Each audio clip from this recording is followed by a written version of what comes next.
My name is Ezekiel Nemali. I am 15 years old and I live in Kibera slums.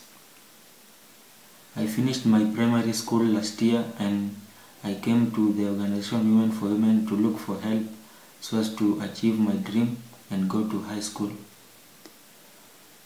When I finish my education, I like to be a teacher.